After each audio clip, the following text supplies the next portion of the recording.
ఎస్సీను అయినటువంటి ఎస్సీ సామాజిక వర్గానికి చెందినటువంటి రామ్నాథ్ కోవింద్ గారిని మేము మొదటిసారి రాష్ట్రపతి చేశాం. రెండోసారి అవకాశం వస్తే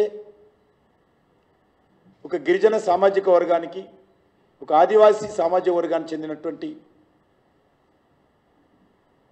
ఒక మహిళను శ్రీమతి ద్రౌపది ముర్ము గారిని రాష్ట్రపతి చేసింది భారతీయ జనతా పార్టీ. దాన్ని కూడా ఒక గిరిజన మహిళను, ఆదివాసీ బిడ్డను రాష్ట్రపతికి మేము ప్రతిపాదిస్తే దానిని కూడా అడ్డుకోవడం కోసం అనేక కుట్రలు పన్నింది. రాష్ట్రపతి అభ్యర్థి గెలవబోతుందనేటువంటి ఇంగిత జ్ఞానం లేకుండా, ఒక మహిళని ఇంగిత జ్ఞానం లేకుండా, ఒక గిరిజన బిడ్డని ఇంగిత జ్ఞానం లేకుండా కాంగ్రెస్ పార్టీ నాయకులు అనేక రకాలుగా ఆదివాసీ మహిళలకు వ్యతిరేకంగా మాట్లాడినటువంటి చరిత్ర కాంగ్రెస్ పార్టీది.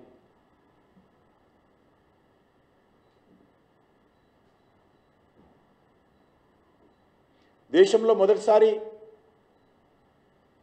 భారతీయ జనతా పార్టీ ఒక బీసీ సామాజిక వర్గానికి చెందినటువంటి వ్యక్తిని ప్రధానమంత్రి చేసినటువంటి ఘనత భారతీయ జనతా పార్టీకి దక్కుతుంది.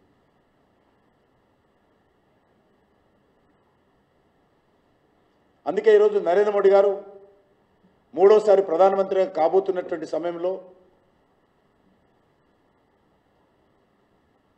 రాహుల్ గాంధీ ఆశలు అడియాసలై నిరాశ నిస్పృహలతో కాంగ్రెస్ పార్టీ కాళ్ళ కింద భూమి కదులుతుంటే